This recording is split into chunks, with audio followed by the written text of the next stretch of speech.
నెట్వర్క్లో 9 నేషనల్ టీవీకి స్వాగతం. సీఎం రేవంత్ రెడ్డి, మంత్రి శ్రీధర్ బాబు సోమవారం దక్షిణ కొరియాలో పర్యటించారు. ఈ టూర్లో భాగంగా పలు కంపెనీల ప్రతినిధులతో భేటీ అయ్యారు. ఎల్జీ కంపెనీలో భాగమైన ఎల్ఎస్ కంపెనీ ప్రతినిధులతో Telangana CM Revanth Reddy, IT industrial minister Sridhar Babu పలు అంశాలపై చర్చించారు. తెలంగాణలో ఎలక్ట్రికల్ కేబుల్స్, గ్యాస్, ఎనర్జీ బ్యాటరీల తయారీ కోసం పెట్టుబడులు పెట్టేందుకు ఎల్ఎస్ కంపెనీలను సీఎం రేవంత్ రెడ్డి స్వాగతించారు. త్వరలోనే ఎల్ఎస్ బృందం రాష్ట్రాన్ని సందర్శించనుంది. Korea federation of textiles industry నిర్వహించిన బిజినెస్ రౌండ్ టేబుల్లో సీఎం రేవంత్ రెడ్డి పాల్గొన్నారు. కొరియన్ టెక్స్టైల్స్ కంపెనీలు వరంగల్లో పెట్టుబడులు పెట్టేందుకే ఆహ్వానించారు. టెక్స్టైల్స్ రంగాన్ని అన్ని విధాలా వరంగల్ అనుగుణంగా ఉంటుందని వివరించారు.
గ్రేటర్ హైదరాబాద్ పరిధిలో అక్రమ కట్టడాలపై కఠిన చర్యలు తీసుకుంటామని అన్నారు.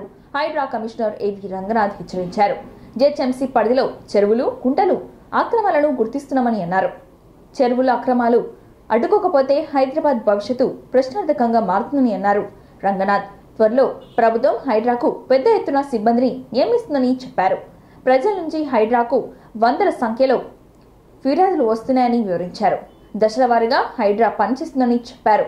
ఫస్ట్ ఫేజ్లో అక్రమాలను అడ్డుకోవడం హైడ్రా చేసే పని అని చేసిందని అన్నారు. చెరువులు, ఎఫ్టీఎల్, బఫర్ జోన్లను ఎవరూ స్థలాలు కొనవద్దని సూచించారు. పార్కు స్థలాలను పరిరక్షించేందుకు ముందుకొచ్చిన కాలనీ సంఘాలకు అండగా ఉంటామని చెప్పారు రంగనాథ్. అక్రమంగా అనుమతులిచ్చి అధికారులపై విజిలెన్స్ విచారణ చేసి ప్రభుత్వానికి రిపోర్ట్ ఇస్తామని చెప్పారు.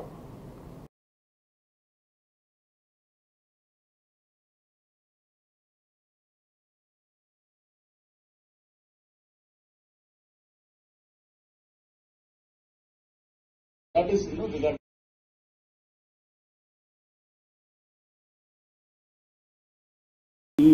year 2024 a notice, showcase notice was issued by the deputy commissioner అక్కడ చందనగర్ కన్సర్న్ ఇచ్చి తర్వాత దీని మీద డిమాలిషన్ అటెంప్ట్ ఒక 2-3 రోజుల తర్వాత వాళ్ళు అక్కడ హోల్స్ పెట్టారు. సీలింగ్కి అది పైన స్లాబులకి హోల్స్ పెడతారు కదా, పెట్టి చేశారు. డిమాలిషన్ అటెంప్ట్ కూడా జరిగింది మేలో.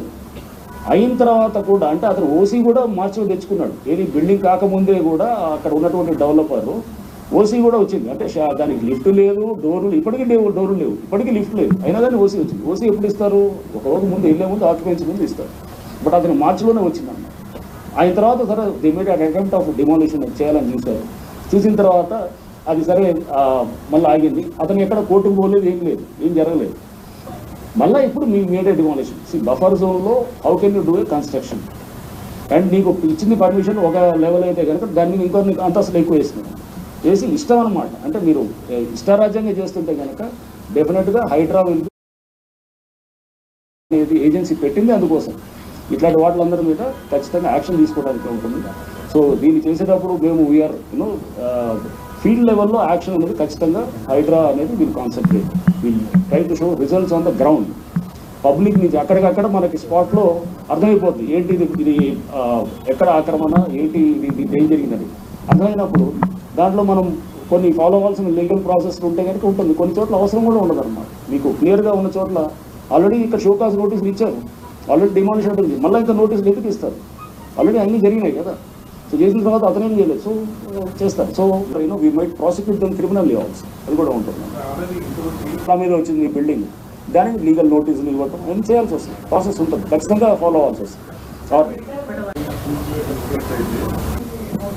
చాలా వస్తున్నాయి అంటే ఇంకా మేము నాట్. కాంగ్రెస్ పార్టీ దేశ స్వాతంత్ర్యాన్ని నెహ్రూ కుటుంబానికి భజన చేసేలా వివరించిందని కేంద్ర హోంశాఖ సహాయక మంత్రి బండి సంజయ్ అన్నారు. కాంగ్రెస్ పార్టీ దేశాన్ని వర్గాలు మతాలుగా చీల్చిందని, చరిత్రను కనుమరుగు చేసిందని ఆయన మండిపడ్డారు. స్వాతంత్ర వేడుకల సందర్భంగా కరీంనగర్లో తిరంగా ర్యాలీలో మంత్రి బండి సంజయ్ పాల్గొన్నారు. దేశవ్యాప్తంగా హర్ ఘర్ తిరంగా కార్యక్రమాన్ని బీజేపీ యువ మోర్చా నిర్వహిస్తుందని ఆయన తెలిపారు. మీడియాతో మాట్లాడుతూ నెహ్రూ మైనార్టీ సంతృష్టికరణ విధానాల వల్ల చాలా మంది ఇబ్బందులు పడుతున్నారని ఆరోపించారు. బంగ్లాదేశ్లో హిందువులపై జరుగుతున్న దారుణ హత్యలపై రాహుల్ గాంధీ ఎందుకు మాట్లాడలేదని ఆయన ప్రశ్నించారు. చైనా విధానాలు, ఆదేశాలను రాహుల్ గాంధీ పాటిస్తారని బండి సంజయ్ అన్నారు. కార్యక్రమాన్ని ఇలా భారతీయ జనతా యువమోర్చా నిర్వహిస్తా ఉన్నది. ప్రతి ఇంటిపైన జాతీయ జెండా ఎగిరేయడము, అదేవిధంగా సెమినార్ నిర్వహించడము, ఈ దేశం కోసం త్యాగం చేసినటువంటి ఆ మహనీయుల యొక్క విగ్రహాలను పుష్పార్చన చేయడము, శుద్ధి చేయడము, పుష్పార్చన చేయడము, ఇవన్నీ కూడా కార్యక్రమాలను, రకరకాల కార్యక్రమాలను ఇలా భారతీయ జనతా యువమోర్చా ఆధ్వర్యంలో దేశవ్యాప్తంగా నిర్వహిస్తున్నాం. ముఖ్యంగా తెలంగాణ రాష్ట్రంలో ఇలా భారతీయ జనతా యువమోర్చా ఆధ్వర్యంలో అన్ని జిల్లాల్లో కూడా, అన్ని పార్లమెంట్ నియోజకవర్గంలో బ్రహ్మాండంగా ఇవాళ ఈ హర్ ఘర్ తిరంగా కార్యక్రమం నిర్వహిస్తా ఉన్నాం. అందుకే ఇలా మన ఆత్మ గౌరవ ప్రతీక మన మూవర్ణ జెండా. కాబట్టి దీన్ని ప్రతి ఇంటి మీద ఎగిరాల్సిన బాధ్యత ప్రతి భారతీయుడి మీద ఉంది. కానీ కాంగ్రెస్ పార్టీ ఈ దేశ స్వాతంత్ర్యాన్ని కేవలం నెహ్రూ కుటుంబానికి మాత్రమే లాభం జరిగే విధంగా నెహ్రూ కుటుంబ భజన చేయడమే లక్ష్యంగా కాంగ్రెస్ పార్టీ ఇన్ని రోజులు ఈ దేశంలో వివరించింది.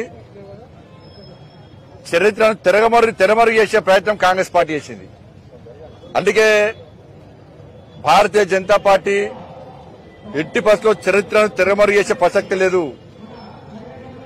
మహనీయుల చరిత్రను రాబోయే తరాలకు ఉండాలని చెప్పి ఒక ఆలోచనతో బాబాసాహెబ్ అంబేద్కర్ స్ఫూర్తిగా తీసుకుని ఈ దేశంలో నరేంద్ర మోడీ గారి పాలన కొనసాగుతున్నది.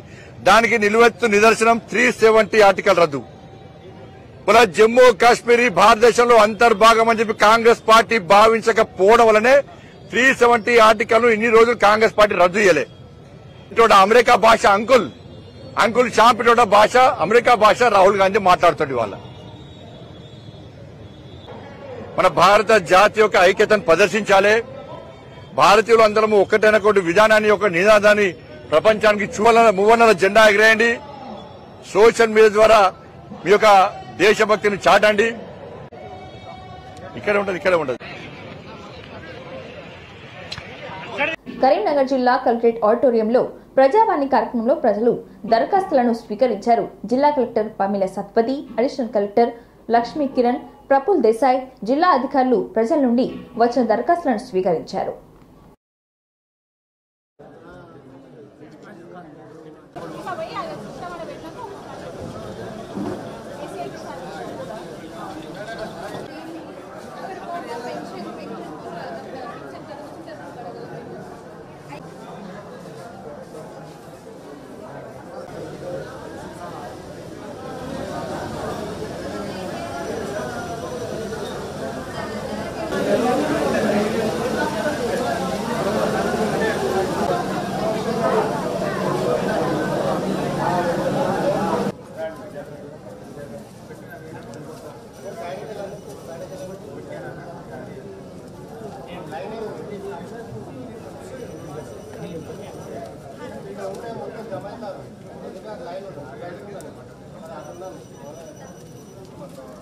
ఆధార్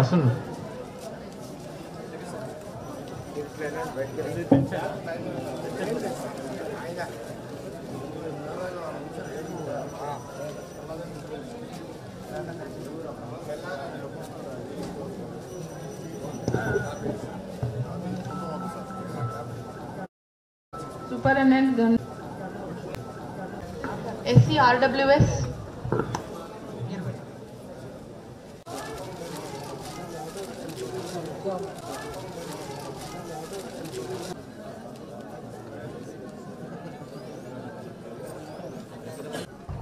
DMH garu DMH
ఈ భూమి మనుషులకు మాత్రమే ఆవాసం కాదని సకల జీవులకు ఈ భూమిపై జీవించే హక్కు ఉందనే సత్యాన్ని గుర్తించాలని అటవీ పర్యావరణ శాఖ మంత్రి కొండ సురేఖ పిలుపునిచ్చారు.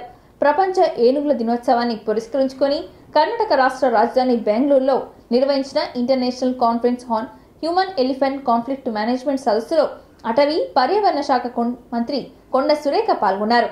ఏనుగులు మనుషుల మధ్య సంఘర్షణ, వాటి సంరక్షణ నిర్వహణపై అర్థవంతమైన చర్చ జరిగేందుకే కర్ణాటక ప్రభుత్వం ఏనుగుల దినోత్సవాన్ని పురస్కరించుకొని ఈ సదస్సును చేపట్టడం అభినందనీయమని మంత్రి పేర్కొన్నారు. ప్రకృతి పరిరక్షణ, సహజ వనరుల నిర్వహణ రంగంలో పనిచేస్తున్న అంతర్జాతీయ సంస్థ international union for conservation of nature Asia ఏనుగును అంతరించిపోతున్న వన్య ప్రాణుల జాబితాలో చేర్చడం మానవ వైఫల్యాన్ని నిరూపిస్తుందని మంత్రి సురేఖ అన్నారు. దంతాల కోసం ఏనుగులను క్రూరంగా వేటాడడం, అటవీ భూములను, నీరు వనరుల ఆక్రమణ, అడవుల నిర్మూలన, ఏనుగు ఆవాసం కోల్పోయి ఆహార సేకరణ కోసం వలసపోతూ ప్రమాదాలను ఎదుర్కొంటున్నాయని మంత్రి ఆవేదన వ్యక్తం చేశారు.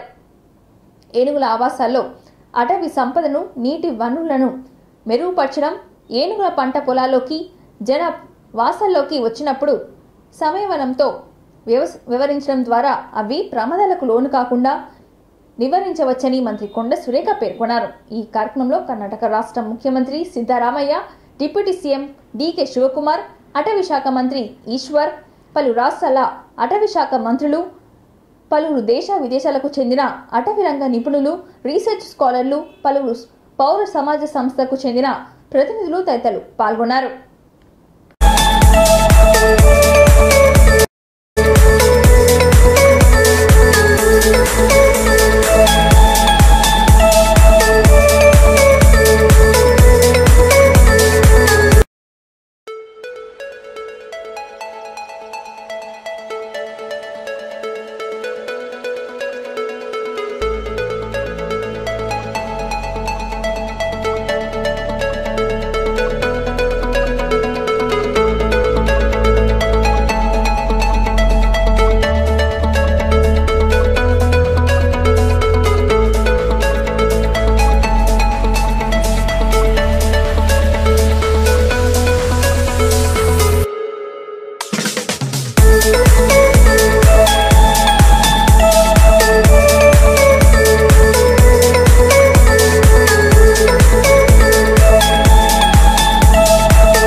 వరంగల్ జిల్లా కలెక్టరేట్ సమావేశ మందిరంలో సోమవారం నిర్వహించిన ప్రజావాణి కార్యక్రమంలో ప్రజల నుండి వచ్చిన వినతులను స్వీకరించి జిల్లా కలెక్టర్ సత్య శారదాదేవి ఈ సందర్భంగా ప్రజల నుండి వచ్చిన దరఖాస్తులను పరిశీలించి సంబంధిత అధికారులకు పంపించి త్వరితగతిన పూర్తి చేసేలా చర్యలు చేపట్టాలని సూచించారు.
హన్మకొండ జిల్లా కలెక్టరేట్ సమావేశ మందిరంలో ప్రజావాణి కార్యక్రమంలో జిల్లా కలెక్టర్ ప్రావీణ్య ప్రజల నుండి వచ్చిన వినతులను స్వీకరించి సంబంధిత అధికారులకు పంపించి త్వరితగతిన పూర్తి చేసేలా చర్యలు చేపట్టాలని సూచించారు.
చూసుకుంటే 27 డిపార్ట్మెంట్స్ ఇందులో వరకు డిసిషన్ ఇవ్వడం జరిగింది.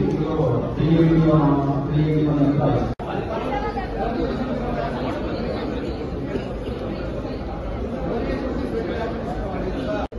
So I request all of you to ensure that we need to 100% employees, including the district officer, shall be registered on the DD and smart to ensure change.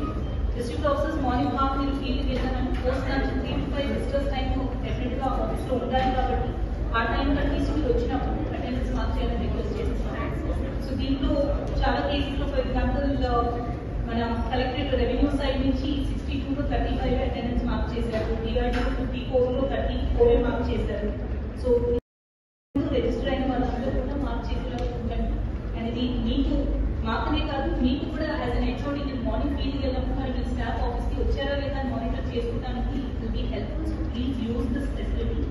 Second, I'm hoping all district officers have submitted their tour diaries for the month of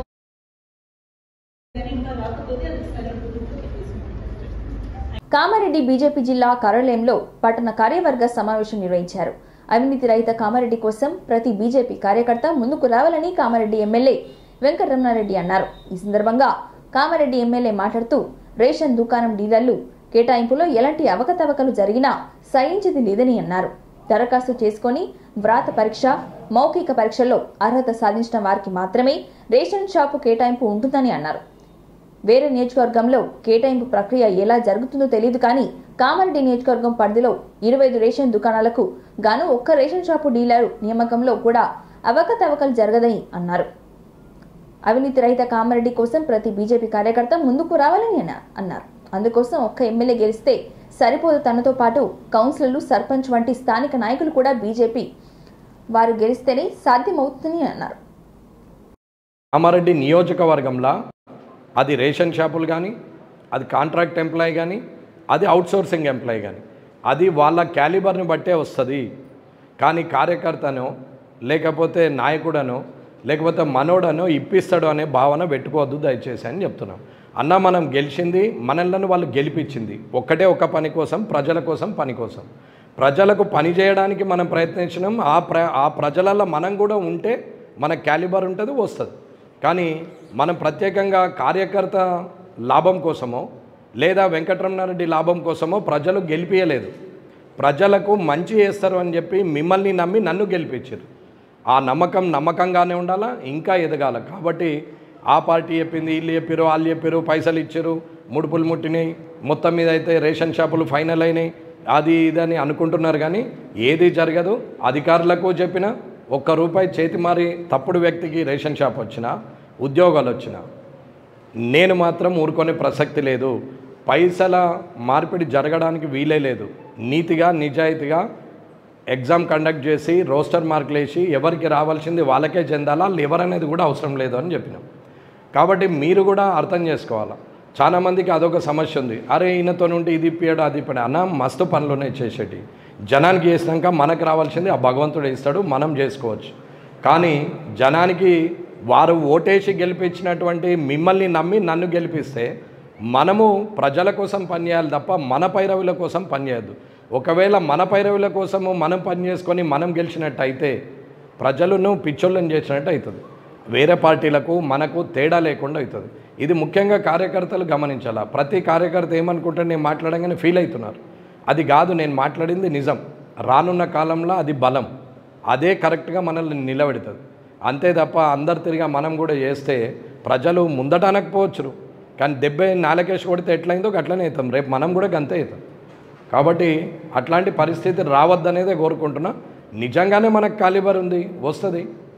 నిజంగానే రాయగలుగుతాం, చేయగలుగుతాం, మన దగ్గర ఉన్నది తెలివి అనుకుంటే వస్తుంది. ఏమున్నది దాంట్లో? ఏదైనా సరే మనము వాళ్ళకు ఉన్నటువంటి తెలివితేటల మీదనే రావాలా, ఆ మార్పు రావాలని కోరుకుంటున్నా. కాబట్టి ప్రజలకు కాంపిటీషన్ ఎగ్జామ్స్ వేరే కాన్స్టిట్యున్సీలు ఏందనేది అనవసరం. నాకు 119లో 118లో ఏమవుతుందనేది అనవసరం. మన కామారెడ్డి నియోజకవర్గంలో మాత్రం ఇదే పద్ధతి నడవాలనేది ప్రజలకు చెప్పినాం, ఆల్రెడీ అధికారులకు చెప్పినాం. ఒకవేళ ఎక్కడైనా తప్పు జరిగినా అలాంటిది అయితే మీ దగ్గర ఆధారం ఉంటే తీసుకుని డైరెక్ట్ కలెక్టరేట్ పోయి మాట్లాడతాం, ఇంకేం అవసరం లేదు. కానీ ఎవరో ఊహించుకున్న మాటల్ని మనము అనుగా తీసుకొని ప్రజలకు నష్టం చేస్తే ఊరుకునే ప్రసక్తి లేదు. అది మీరు నేను అనే తేడా కూడా ఏమీ ఉండదు. కాబట్టి దయచేసి ఏ ప్రజలైతే మిమ్మల్ని నమ్మి గెలిపించారో, ఏ ప్రజలైతే కార్యకర్తలను నమ్మి నన్ను గెలిపించారో ఆ ప్రజల కోసమే పనిచేద్దామని చెప్తున్నా నేను. మన దగ్గర ఉన్న వాళ్ళకు మన క్యాలిబర్ ఉన్నప్పుడు అదే వస్తుంది. అది మీరు ప్రయత్నం చేయొచ్చు. అంతే తప్ప ఎక్కడైనా దొంగ పని లంగ పని చేస్తే అది అధికారులైనా రాజకీయ నాయకులైనా పైరవకారులైనా మధ్య దళారులైనా మీరు నాకు సాక్ష్యం చూపెట్టండి, నేనే పోయి కలెక్టర్ ఆఫీస్లోనే మాట్లాడి చేస్తాను. వెనకకొచ్చే ప్రసక్తి లేదు. ఇది మీకో చెప్తున్నా, మీ ముఖంగా నేను ప్రజలకు చెప్తున్నా, మీ ముఖంగా నేను ఇప్పుడు అధికారులకు కూడా చెప్తున్నా. నేను కాబట్టి ఆ తప్పు చేసే ధైర్యం అధికారులు చేయరని అనుకుంటున్నా. పైరవకారులు బయటోడు ఉంటే దాన్ని ఆ పని కానప్పుడు వాడు బదనామవుతాడు. మనం పైరవ్ చేయాల్సిన అవసరం లేదు, మనం ప్రజల కోసం పనిచేసేవాళ్ళం. కాబట్టి ఇది అర్థం చేసుకోవాలా. నేలకొండపల్లిలో బౌద్ధ స్తూపం 1వ శతాబ్దం నాటిదని 8 ఎకరాల్లో విస్తరించి ఉన్న ఈ స్తూపం దక్షిణ భారతదేశంలోని పెద్దదని డిప్యూటీ సీఎం బట్టి విక్రమార్క అన్నారు. ఇవాళ ఆయన మంత్రులు పొంగిరెడ్డి శ్రీనివాసరెడ్డి, జూపల్లి కృష్ణారావు, ఎంపీ రఘురామరెడ్డితో కలిసి ఆయన బౌద్ధ స్తూపాన్ని సందర్శించారు. ఈ సందర్భంగా ఆయన మాట్లాడుతూ ఇక్కడ బుద్ధిస్ట్ మ్యూజియం ఏర్పాటు చేయాలని భావిస్తున్నట్లుగా చెప్పారు. అండర్ గ్రౌండ్ లో ఆనాటికి సంబంధించిన శిలాలు ఉన్నాయని అన్నారు. బౌద్ధ స్తూపాన్ని ఇండియాలోని ది బెస్ట్ గా తీర్చిదిద్దామని చెప్పారు. అభివృద్ధికి కావాల్సిన నిధులు మంజూరు చేస్తామని అన్నారు. ఇందుకోసం డిపిఆర్ సిద్ధం చేయాలని డిప్యూటీ సీఎం బట్టి విక్రమార్క ఆదేశించారు. నేలకొండపల్లికి మరో ప్రత్యేక ఉందని, భక్తి రామదాసు జన్మ స్థలమని, దానిని మరింత అభివృద్ధి చేస్తామని, కాంగ్రెస్ హయాంలో నిర్మించిన పాలి రిజర్వాయర్ కూడా ప్రత్యేకత అని, ఈ మూడింటిని అభివృద్ధి చేయడం ద్వారా పర్యాటకులను విశేషంగా ఆకర్షించవచ్చని అన్నారు. తమ ప్రభుత్వం పర్యాటన రంగానికి అధిక ప్రాధాన్యత ఇస్తుందని చెప్పారు. ఇప్పటికే అంతర్జాతీయ స్థాయి పర్యాటకులను నేలకొండపల్లి ఆకర్షిస్తుందని, ఇంకా ఎక్కువ మంది ఈ కేంద్రాలను సందర్శించేలా వసతులు మెరుగుపరచాలని ప్రభుత్వం నిర్ణయించిందని అన్నారు.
అసలు ఇష్యూ అదే సార్, ఇది వైల్డ్ లైఫ్ శాంచురీలో ఉన్నాం.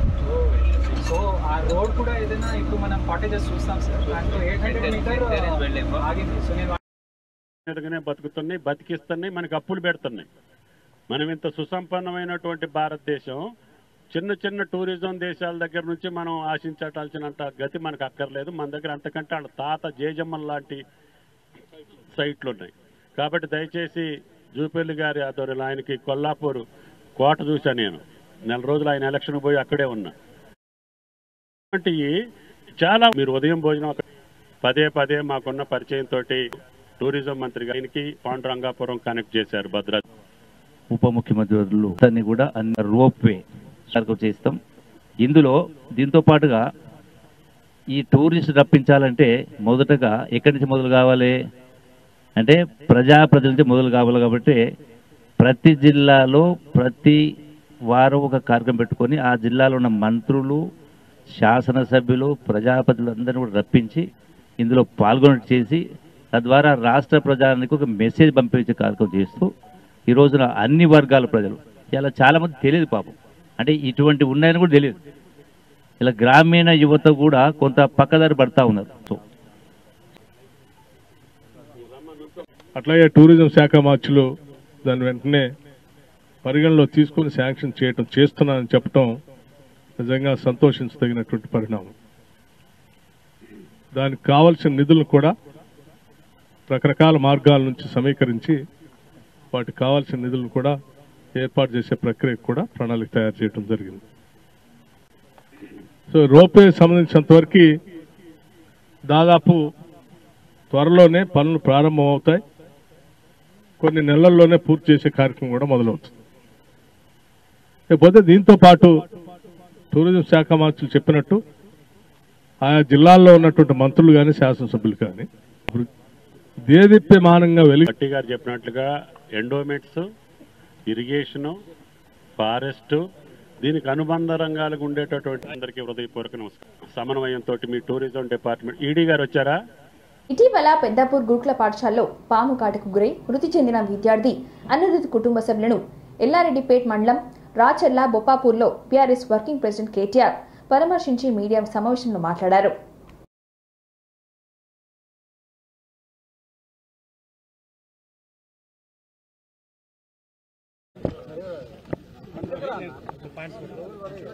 ప్రభుత్వానికి, మీడియా సోదరులందరికీ నమస్కారం. నా కొడుకును ప్రభుత్వ పాఠశాలలో వేసిన, వాళ్ళే తల్లి తండ్రి అనుకొని వేసిన. నా కొడుకు చనిపోయింది. సరే, నాలాంటి కడుపు కోత ఏ తల్లికి రావద్దయ్యా. నా లాంటి కడుపు కోత ఏ తల్లికి రాకుండా చర్యలు తీసుకోవాలని ప్రభుత్వాన్ని కోరుకుంటున్నాయ్యా.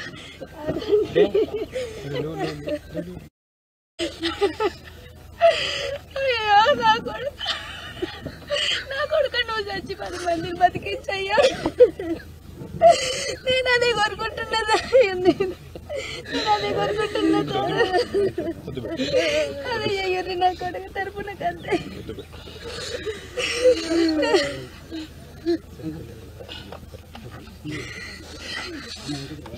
ఇప్పుడే మీరు ఆ తల్లి బాధను మీరు విన్నారు. అనిరుద్ధ్ అనే చిన్నారి 6వ తరగతిలో మొన్ననే ఈ జూన్ మాసంలో అడుగుపెట్టి గత సంవత్సర కాలంగా కోరుట్ల ప్రభుత్వ పాఠశాలలో హాస్టల్లో చదువుతూ మరి దురదృష్టవశాత్తు నిజంగా కూడా అత్యంత బాధాకరమైన పరిస్థితుల్లో అక్కడ ఉండే అపరిశుభ్ర వాతావరణంలో చివరికి స్కూల్ ఆవరణలోకి పాములు రావడం వల్ల ఇవాళ ఒకరు కాదు 2 విద్యార్థులు మరణించి మరొక విద్యార్థి విషమ పరిస్థితిలో ఉన్న ఒక బాధాకరమైన దురదృష్టకరమైన పరిస్థితి ఈరోజు రాష్ట్రంలో ఎంతోమంది తల్లిదండ్రుల కడుపు కోత కారణమవుతా ఉంది. ఇక్కడ అనిరుద్ధు వారి తల్లిదండ్రులు ఇలా గుండె లవిసిలాగా ఏడుస్తూ ఉన్నారు. వాళ్ళ తాత, వాళ్ళ అమ్మమ్మ అందరూ కూడా బాధపడతా ఉన్నారు. నేను ఈ సంఘటనలో మేము రాజకీయ పార్టీలుగా సాధారణంగా రాజకీయంగా అప్పుడప్పుడు మాట్లాడుతుంటాం, కానీ ఇప్పుడు ఏ రాజకీయం కూడా అవసరం లేదు. నేను గౌరవ పెద్దలు రాష్ట్ర ముఖ్యమంత్రి గారికి, రాష్ట్రంలో ఉండే మంత్రివర్గానికి నేను చేసే విజ్ఞప్తి, మనందరికీ పిల్లలు ఉన్నారు, మనందరికీ కూడా కుటుంబ సభ్యులు ఉన్నారు. ఒక కుటుంబ సభ్యుని కోల్పోతే ఎంత శోకం ఉంటుందో మనందరికీ కూడా తెలుసు. నేను మనస్ఫూర్తిగా ప్రార్థించేది, గత కొద్ది కాలంగా సంక్షేమ హాస్టళ్లు, గత కొద్ది కాలంగా సంక్షేమ వసతి గృహాలు ఏవైతున్నాయో వాటి ఆలన పాలన చూసుకుంటూ లేకుండా పోయినారు. ఇప్పటికీ 36 మంది పిల్లలు గత 8 నెలల్లో మృత్యువాత పడ్డారు. కొంతమంది ఆత్మహత్య చేసుకున్నారు భువనగిరి హాస్టల్లో, 2 అమ్మాయిలు. అదేవిధంగా సూర్యాపేటలో కూడా ఆత్మహత్య అధికారులు కానీ, మైనారిటీ కావచ్చు, అగ్రకులాల్లో ఉండే రెడ్లు కావచ్చు, ఇంకో ఈ లక్షలాది మంది పిల్లల బాధ్యత తీసుకోవాలని చెప్పి వాళ్ళ మీద గంపెడు ఆశలు పెట్టుకున్నారు తల్లిదండ్రులు. ఇందాక మా పార్టీ తరఫున దుమ్మాల పోయిన లోపాలు లోటుపాట్లు, వేరే తల్లిదండ్రులు లేరు, పర్యవేక్షణ లేదు, వాళ్ళు పెద్దగా అవుతారు, మమ్మల్ని చూసుకుంటాము, వాళ్ళతో కూర్చున్నాము, తిన్నాము. కానీ మీరు ప్రతి పాఠశాల ఆవరణ ఈజీఎస్ నిధులు చీఫ్ సెక్రటరీ గారిని, రాష్ట్ర ముఖ్యమంత్రి గారిని కోరుతూ మా ప్రభుత్వం, మా పార్టీ తరఫున పెద్దలు ఆర్ఎస్ ప్రవీణ్ కుమార్ గారి నేతృత్వంలో ఒక కమిటీ వేసి ఆ కమిటీ ద్వారా కూడా కొన్ని సూచనలు చేస్తాం, నిర్మాణాత్మకమైన సూచనలు. నేను ఎవ్వరి మీద కూడా విమర్శ చేయదలుచుకోలేదు. కేవలం ప్రభుత్వం ఈ బాధాకరమైన పరిస్థితిని మాత్రం గమనించే మిత్రులకు కూడా ఒక ప్రార్థన, దయచేసి ఎక్కడన్నా మన నియోజకవర్గంలో కావచ్చు, మన జిల్లా, మీరు వెంటనే గౌరవ ఎమ్మెల్యే ఉంటే ఎమ్మెల్యే, అక్కడ ఉండే స్థానిక అధికారులు, కలెక్టర్ ఉంటే కలెక్టర్, ఆర్డీఓ ఉంటే ఆర్డీఓ, వారి దృష్టికి తీసుకురండి. మీ పేపర్లో రాసే ముందే చెప్పండి. చేతనైతే వెంటనే పరిష్కారానికి మేము కూడా వెంటనే దోహదపడతాం, వెంటనే పనిచేస్తాము. లేని పక్షంలో ప్రభుత్వ దృష్టి కన్నా మీరు రాతపూర్వకంగా తీసుకురండి, తద్వారా పిల్లలకు లాభం జరుగుతుంది. ఇంతటితో ఈ వార్తలు సమాప్తం. మరిన్ని వార్తలతో మళ్ళీ కలుద్దాం. చూస్తూనే ఉండండి ఓరగల్లు 9 నేషనల్ టీవీ.